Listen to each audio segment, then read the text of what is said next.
Hey guys, good evening. If you can hear me and see me, please type clear in the chat box.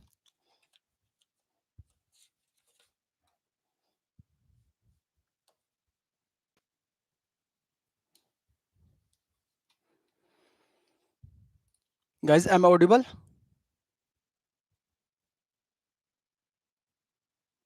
Guys, am I audible?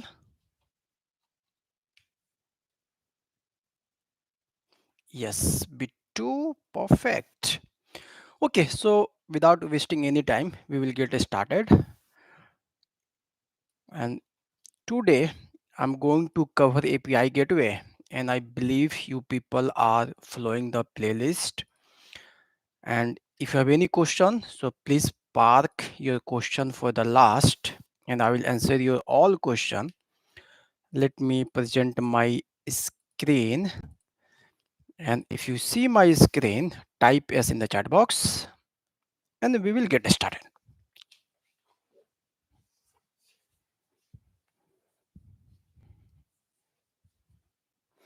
Type S in the type S in the chat box, screen, or maybe S. So I know you people can see the screen. On my screen it's written AWS API gateway. Perfect. Pooja is there. Hi Pooja.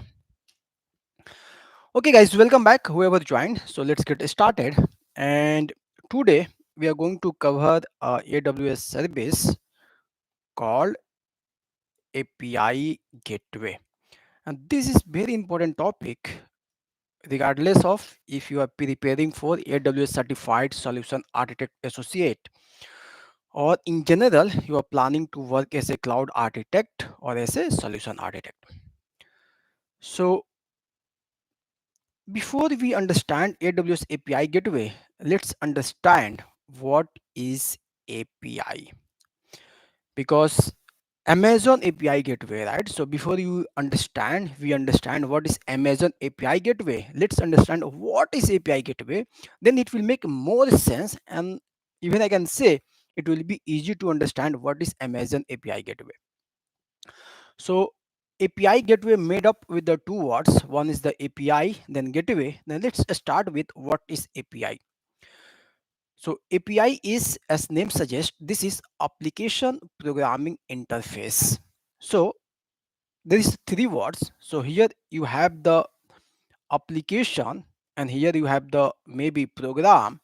And when this application, let's say this application want to connect with this program, right, then it's need some medium, it's need some interface, right? So this is called application programming interface. When one application want to connect with another program to get some information, to get some data, then it needs sort of interface. So this is called application programming interface. So what is actually programming interface? So application programming interface is set of rules that allow software application to communicate. So here you see again, this is the application, right? And other side again we have the program. So this both application talking to each other, communicating to each other. How? So there is set of rule. What is this set of rule?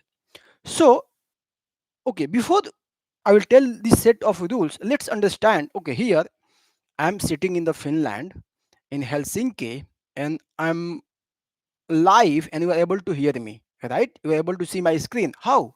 Because there is the protocol, there is the some rules define how this data is flowing through the internet from my system to your system, right? And again here we have these rules, okay, and these rules is some example of some rules is REST, representational, okay, REST, we say REST API, right? So representational state transfer. So these rules are, these different rules are, one of them is REST, then SOP, then GraphQL. So these are different rules that use to communicate to application. Now we understood what is API. Then here we have the gateway. What is gateway? we use gateway a lot. So internet gateway, NAT gateway. So when we say gateway means entry point, right? So internet gateway is entry point for the internet, right? So here API gateway is entry point for the API. And here gateway basically defines how to manage and route request to the backend services. So in our API service, we have the application, then programming, and on the interface, we define and manage which type of request, which request go from this application to this client. So here now we understood what is API, right? So API, as we understood, API is nothing but a application where we have set of rules and that's allow to application to communicate. Now let me give you a simple example. In 2013, I was working for a company called Safe's Technology, and there we have been building a platform as a service application. So application was called App 42 Pass. So if you know Elastic Bean Stack, so this application was similar to Elastic Bean Stack. So it was 2013 and that time Elastic Bean Stack was not so popular. So what we are doing, it was something like, again you can say Heroku. So we were giving interface to the people to deploy their application with just couple of clicks. So people either use our management console or maybe CLI to deploy their application on the our server. So when this web browser or maybe the CLI making call, so this all requests need to be handled by some server. So what we did, we have written a server and we was calling it app 42 server, and this was nothing but just it was API call, set of the API calls that was giving interface to our backend services. In backend we have around 15 to 18 services that could be called to deploy the application. Now here this app 42 server, API server, we have deployed on AWS on EC2 instance. And then problem was we have to always make sure this app 42 server is high available, and whenever needed it could be scalable as well, because we don't know if today we have the 100 people deploying their application on our pad platform, maybe tomorrow we will have 1 million people, right? So irrespective of this traffic, irrespective of this use case, this API server need to be scaled. So here, if you don't want to manage your API yourself, API server yourself, then you can use Amazon API Gateway. So API Gateway, if you understood API Gateway, right? API Gateway is nothing, is the application programming interface that's give interface to your backend application, right? So if you're able to manage this API server yourself, then it's okay. If not, if you want managed server, so that's where you can use Amazon API Gateway. And now what is Amazon API Gateway? So Amazon API Gateway is fully managed API server from AWS. And it has some features like, as I mentioned, regardless of if on your API server, when you are going to create on AWS, whether you have the one request or 1 million requests, it's able to handle it. But for that, you have to do some configuration. But point is that you as a customer, as a developer, you not need to worry about the scalability. Scalability will be taken care by AWS completely. Now, API gateway is basically two types. One could be internet facing, another could be internal. So let's understand this one by one. Let's say we have developed the micro service based architecture, and there you have different component, and this all components talking to each other, right? So here you can put a API gateway, and this could be internal API gateway that's allow this application to communicate with each other. So in this case we use internal API gateway. Whereas if you have a application, and that application you want to be accessed from the internet, and you want to give interface for this application, in this case we use internet facing API gateway. Now this API gateway has some inbuilt feature like authorization. So when you have the API gateway and it's public API gateway, what does it mean? It means any people from the internet can access your API, right? But ideally, you should not want, or maybe you don't want everybody to access your API, because API will have the cost, right? So you need certain people, or maybe from certain application it will be accessed. So what we do on our API, we define authorization and access control. So you define who can access this API. Okay. So this is possible on the API gateway. So API gateway has this feature called authorization, and that's allowed to configure and do some settings, and based on that only authorized people will access your API gateway interface. We can monitor it. It's well integrated with the AWS CloudWatch service, and in CloudWatch service we will see the different metrics, and based on those metrics we can monitor it, and also if needed we can create a alarm and raise a alarm, and this alarm may goes to your email, maybe your security team, could be SMS, or on other channel as well to act on that. So it's very well integrated with the AWS CloudWatch for monitoring and for alert. Again, we can create multiple version of the API. So when we develop the API, then when we do some testing, then we have the multiple version. So again, versioning is supported by API gateway. It also supports different stages. So when we do the development, so mostly we do the development in our dev environment, right? And after the testing, after development, it's go in maybe UAT environment, and then it's go to the production environment. So same API will have the different environment. So again, this supported with the stages, and you can create the stage for your API gateway.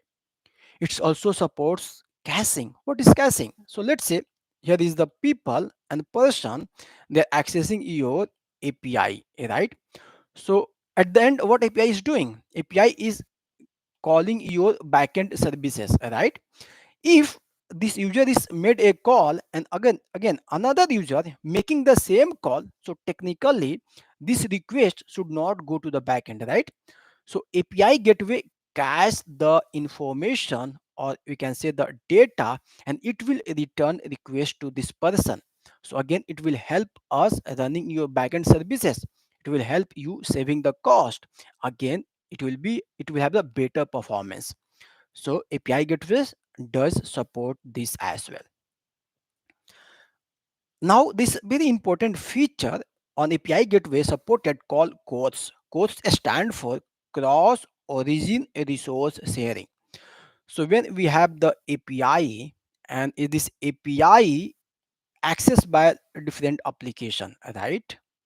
Different application.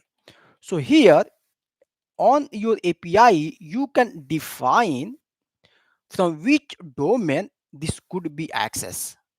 And okay, you can also go ahead and make it the wild card. It means anyone can access your API from any domain name, but you can also define from which domain it will be accessed. Okay, so this feature is called course, and we can define ads as well. There is throttling, metering, and some more configuration as well. Let's talk, maybe throttling is very important.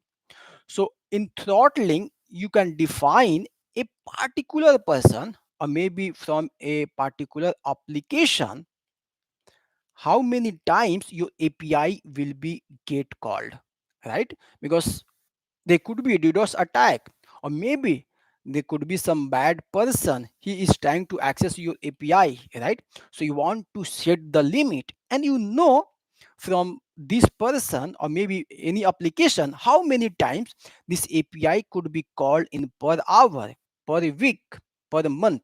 So this is something you can set with the throttling. Again, it supports metering. So metering is basically, as name suggests, this is for the monitor it. Okay, so you can monitor it how many times this is getting called, and based on that you can take some action on your API gateway. Guys, if this is clear so far, type clear. And now I'm going to talk about architecture of the API gateway.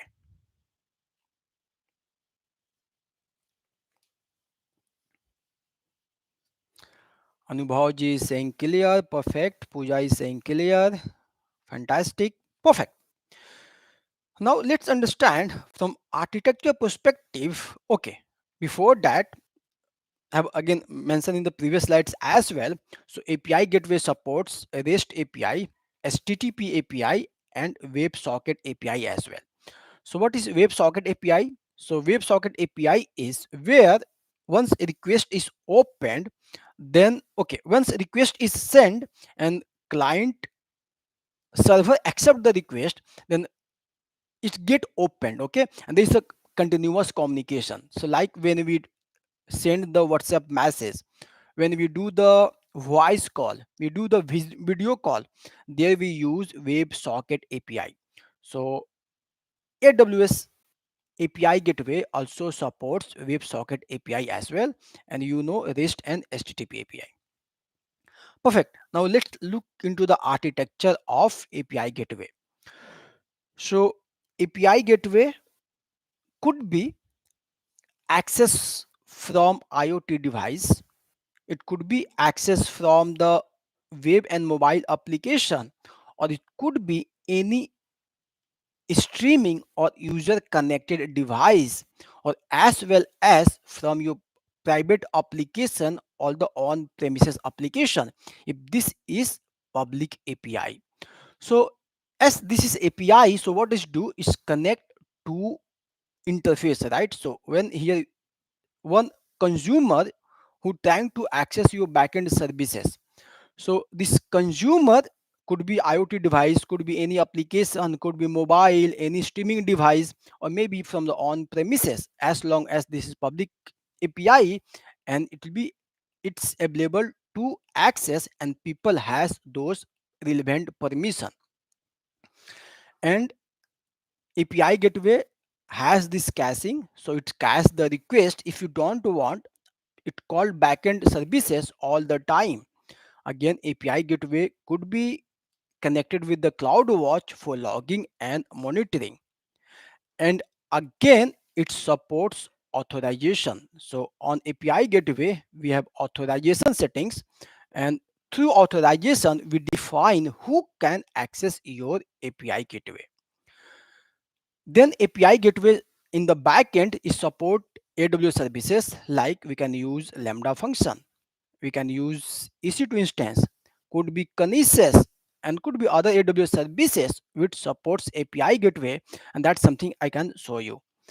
And then you can also connect and send data to the on-premises data center as well, or maybe your private endpoints, VPC endpoints. So this is how architecturally this looks like. Now let's go to the AWS management console, and we'll try to create this API gateway and see from there. Let me stop sharing my screen here,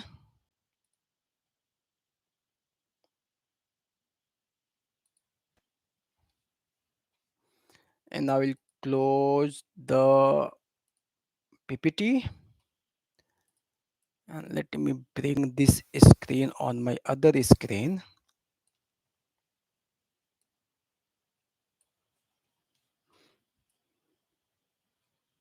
Now let me share my screen.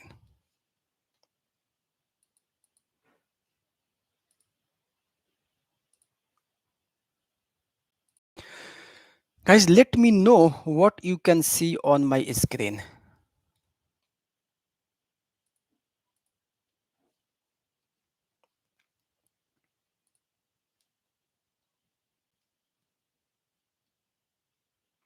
AWS console, perfect.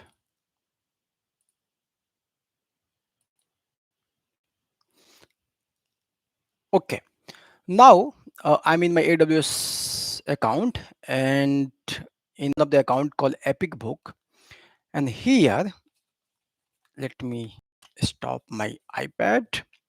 And now we'll go to the API gateway, and to go to the API gateway management console, we can type here API, and here we see API gateway.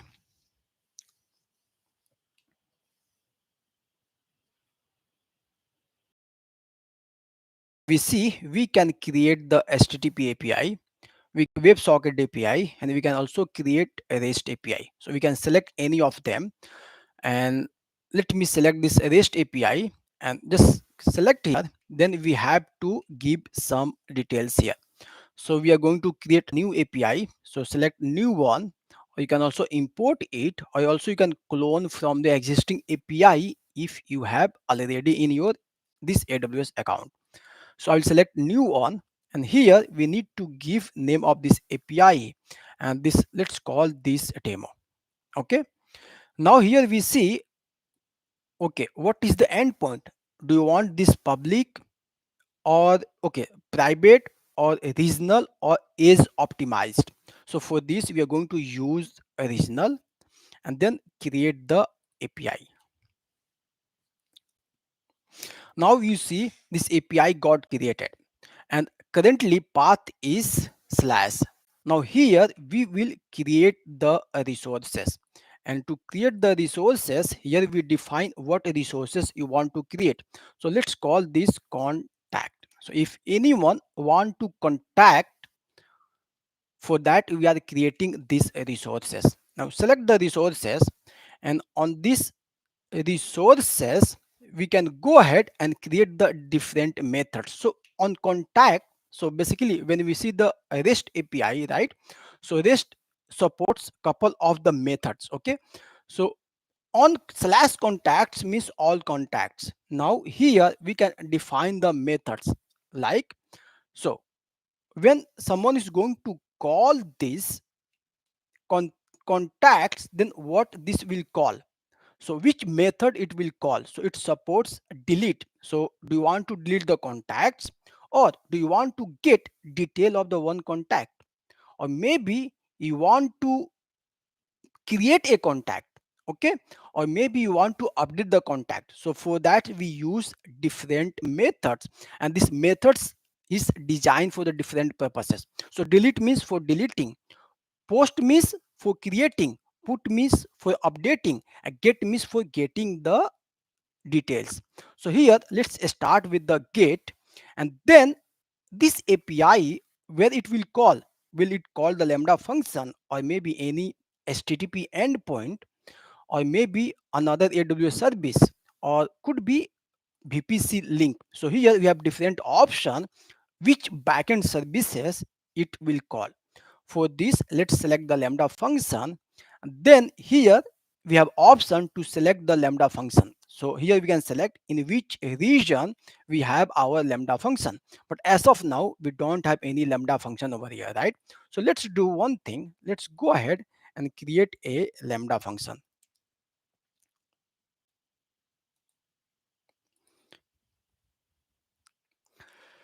So this is our Lambda dashboard, and we are in the Stockholm region, and let's check here we are Stockholm region, but no worries, we can select this Lambda function endpoint as well, and we can also call Lambda function from the different account as well. Okay, so it's also supported.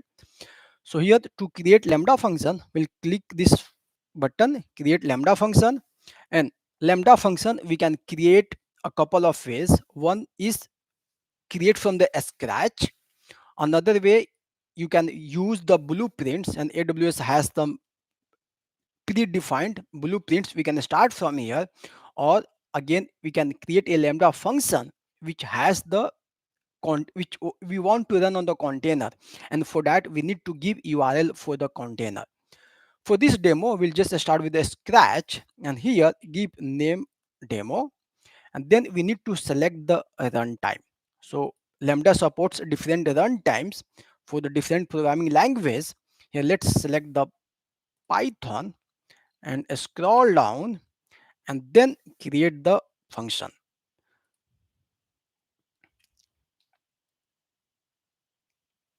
And again here you see the execution role. So we need to define the execution role, and execution role is nothing but we are giving permission to Lambda function to access other AWS services. Okay, so if you don't give, then by default it's create a execution role, and that role has permission to create cloud watch log. I will show you in a moment. Okay, but here we need to put our code. It comes with the sample code. We can get a small code. We get a small code here. So let me go here. I think I have some code. Let me go here, and I should have code for the calculator. Yes, here I have. So let me get this whole code,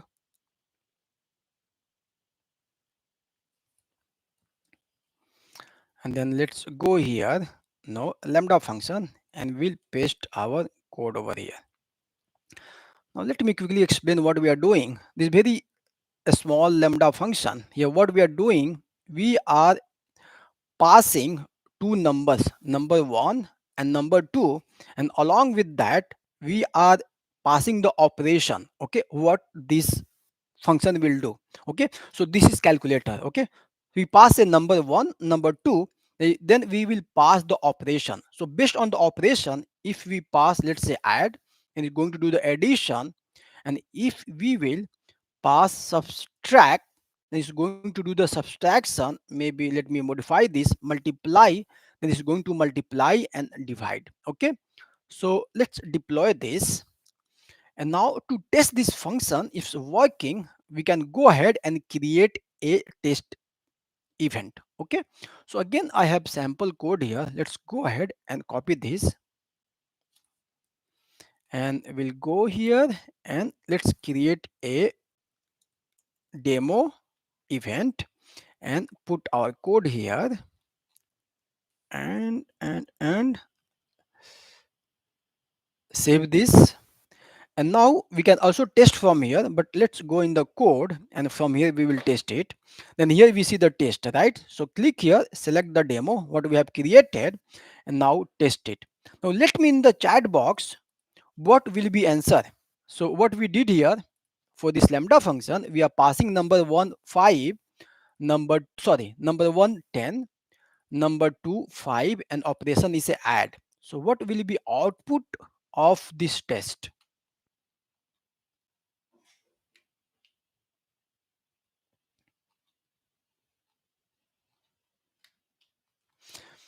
So test it, I don't see any response. Now we see we got a result as a 15. So we passed number 10 and 5, and method was add, so it's done the addition. Now we are getting 15. Now let's go ahead and edit this again. Here instead of add, we'll pass a sub. Okay, now let's go ahead and save this, and we can again test from here. Let's test this. Now we have the different interface. Let's expand this. Now we see status code is 200 and result is 5, right? So this is expected. Well, now we have created Lambda function, and maybe as we are in the Lambda function, let me show you a couple of more things. So this is important.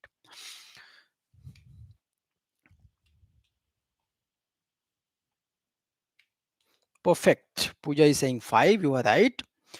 Now here you can go in the configuration, and the configuration, here we have the permission, and permission you see currently.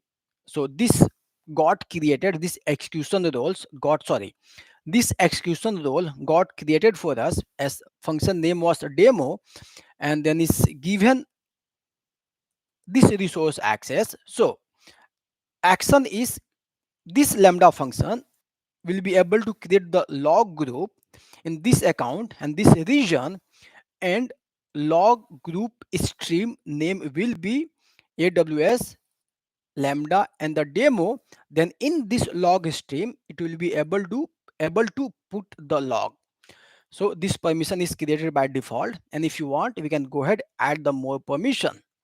Now let's go in the monitoring, and the monitoring we will see the monitoring details. We see this got invoked two times, as we call two times, right? One for the addition, another for the subtraction. Now scroll down, here we will see the logs. Okay, we have this log, and even we can open this log in the CloudWatch log. So let's go here. So either we can click from here, or again we can directly go in the cloud and we can open from here. So this is loading. Okay, now if you want from here you can go in the log group, then we Lambda demo function we have created, then open it, and here we will see the log. So this is log stream. So CloudWatch basically create the stream. Inside this streams we have the log. Now in this log, let me show you one important things here. So here what we see, so this Lambda function got executed, and memory of this Lambda function is 128 MB, and is used only 31 MB, and it's ran 221.85 millisecond, right? That was the first call. Then also we did the second call. Then second call it's only ran for 2 millisecond, whereas here it's ran for 221 millisecond, right? And memory used was here 31 MB, almost same. The memory size is 128 MB. So from where this memory size is coming for Lambda function? Any idea? We have not defined it, right? From where this is coming?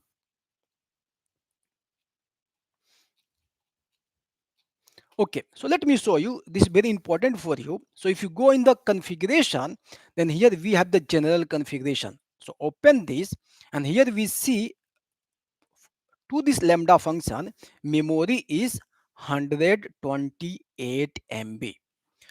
So whenever we are going to call this Lambda function, so AWS going to create a micro VM for us. So Lambda function runs on micro VM. And what will be size of this micro VM? So this is get decided by the memory what we specify. Okay, and then we have given another configuration here, timeout. So this Lambda function will run for 3 seconds. No, the micro VM will be live for 3 seconds. Okay, so this we can also edit it. Now here we see we can set this Lambda memory between 128 MB to 10 GB. So this is the maximum memory we can configure for our Lambda function, and it starts with the 128 MB. So this is what AWS defined for us. But if you want, you can go ahead and give maybe 256 or maybe 512 MB if you want, but here let it be 128. Now here we have the timeout. One important things, and this is very important. Okay, if you are preparing for AWS Certified Solution Architect Associate certification, so Lambda function cost is depends on memory you are specifying. Okay, so always make sure and monitor when you have written any code how long this code is running. Then top of that, give maybe some buffer of 128 MB or maybe 500 MB extra memory, not more than that. So here, if you see this a small piece of code just taking around 40 MB, right? We have seen 35 MB. So if you go ahead and define here 10 GB, okay, sorry, yeah, 10 GB means 1240 MB means 10 GB means it's going to create a micro VM of 10 GB. And if this is going to run for the 3 second, or maybe you can go ahead again, you can make it here 15. Okay, so this is only okay. Again, lambda function only ran for maximum 15 minutes, right? So let's say if you put it 0 here, then that micro VM of 10 GB going to run for 15 minutes, though it's only run your code for, it was couple of microseconds, right? But still you will be paid for that. Okay, so here you have to ensure that only allocate the memory that is needed for your lambda function. Okay, so now you know here how do we decide it, define it. Okay, so this is integer only. Okay, it's asking me put the 0. Okay, and let's go ahead and cancel it. We don't need to save it. Now we know this part. Now we covered the monitoring as well, logging as well. Perfect. Now, guys, all good so far? Give me a thumbs up.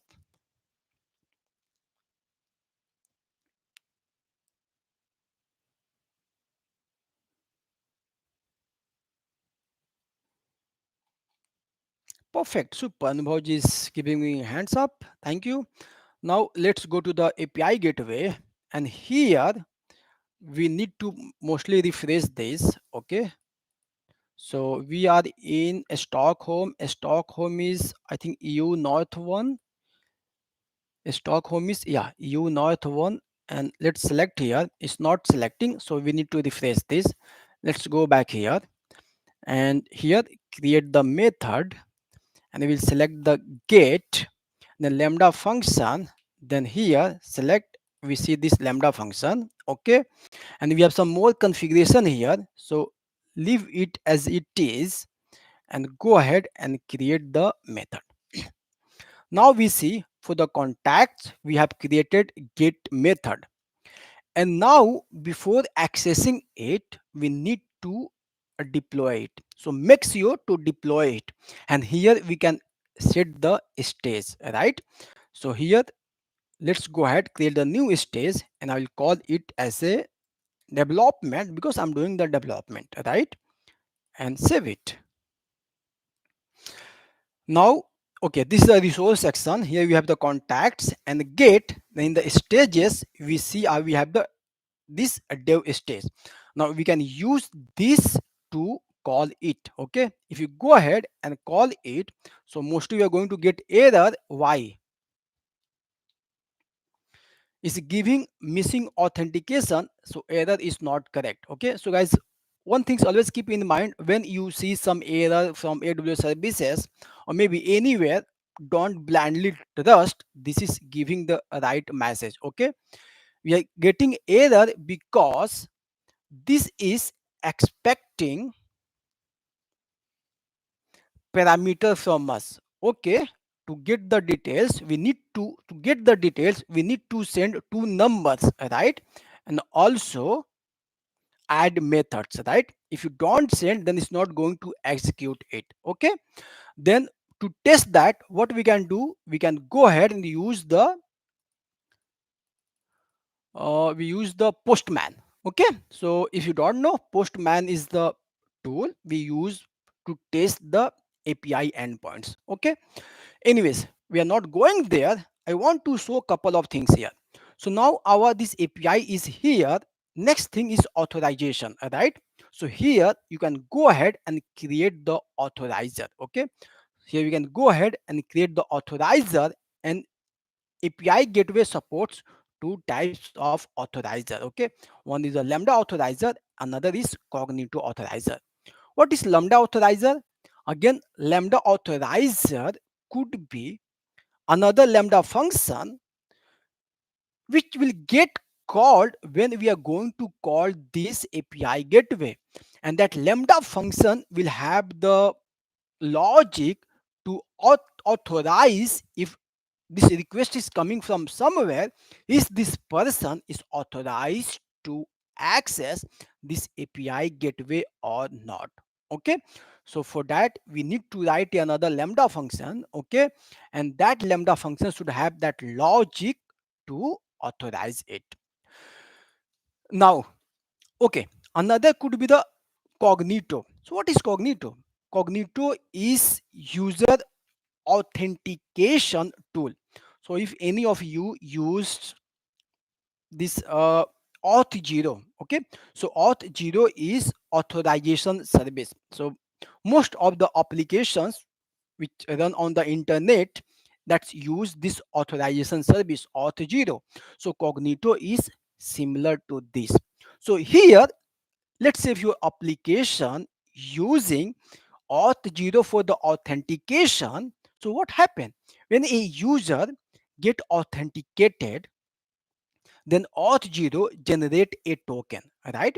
And that token will come with the request, and when it come with the request, then if you're going to write this lambda authorizer, then your lambda authorizer will have the code to give call back to the auth 0 and sending this token.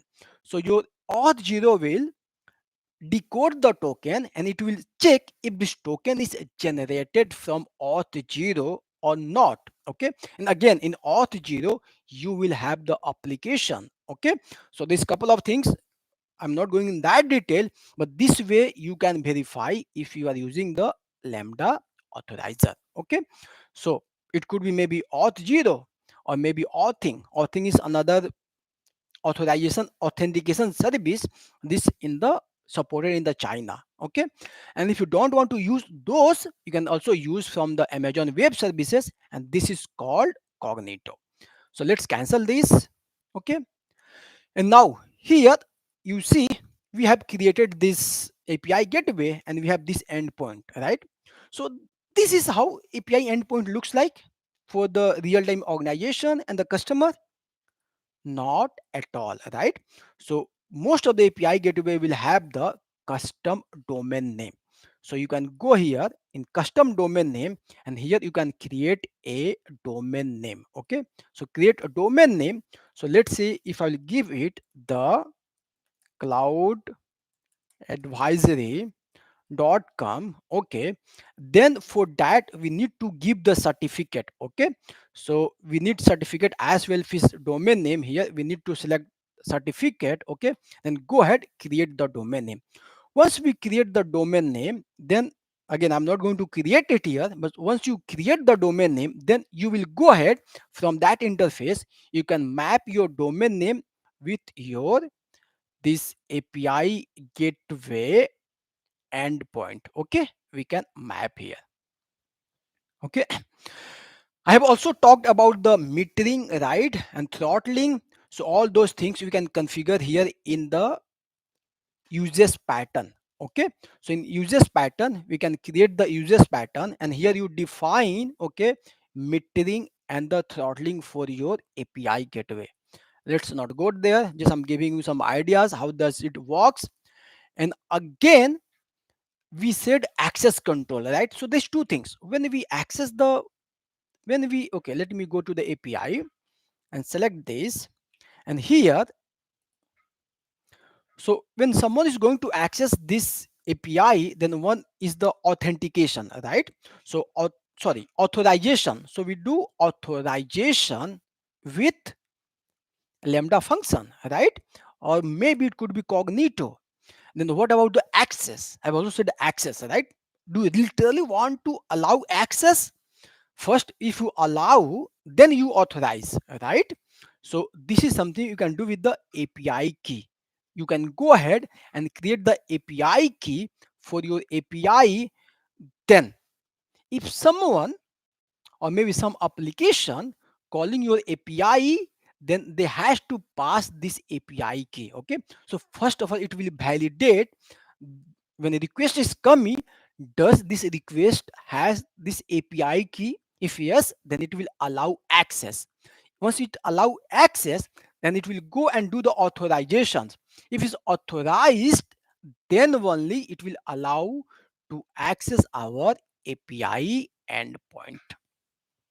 Means this API endpoint once is allowed, what does it mean? It means it can go ahead call our Lambda function. Okay guys, so I think, okay, again client certificates is we need to create the certificate for your domain name. Okay, that what we do over here. So this is not needed, and yeah, that's pretty much. And a couple of more things you can do here. Okay, and if you go in the authorization, okay, you don't have authorization, again for the authorization you can go ahead again test it from here. Okay, we can also do that. So yeah. Okay, so guys, that's pretty much about today's session. Okay, so as we are going to end this session, so what I should do, I should go ahead and delete this Lambda function.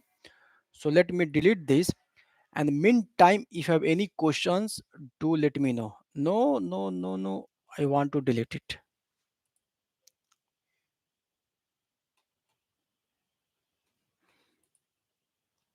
Let's go back. Lambda function.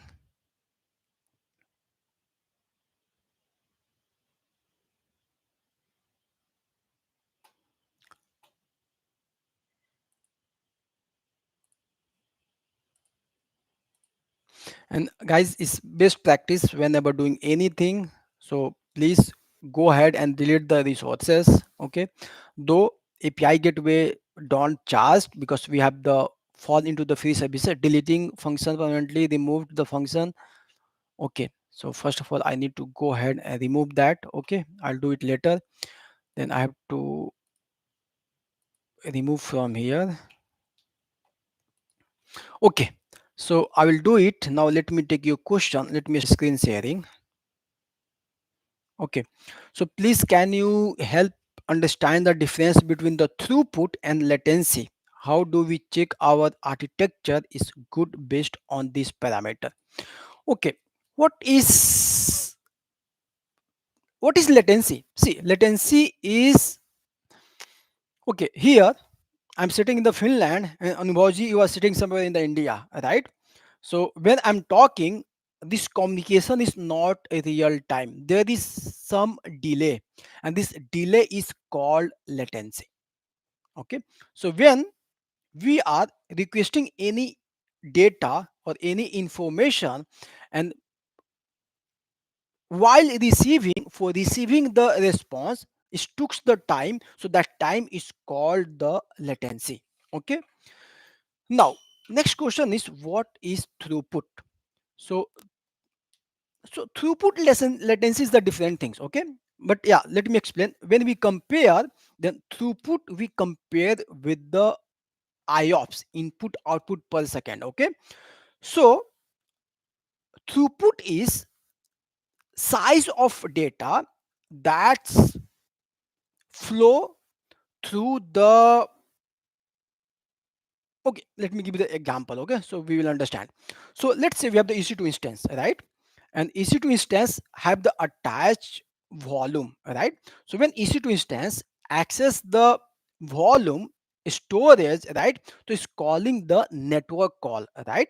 So when it's doing the network call, then what we are doing, we are sending the data, right? So number of data we send per second, that's called input output, IOPS, input output request per second, that's called IOPS. Okay, and when we count this number of requests in terms of the size as well, the amount of data we send through this, okay, to this storage, okay, in terms of the size, so that's called the throughput. Okay, so this is the difference between throughput and the IOPS. If you take the very simple example, let's say this is a tunnel, right? So in tunnel, how many people crossing per second? So this is called throughput, input output per second. Okay, and through the tunnel, how big vehicle, okay, in terms of the size, okay, trucks, cars, human, right? So in terms of the size, that's called the throughput.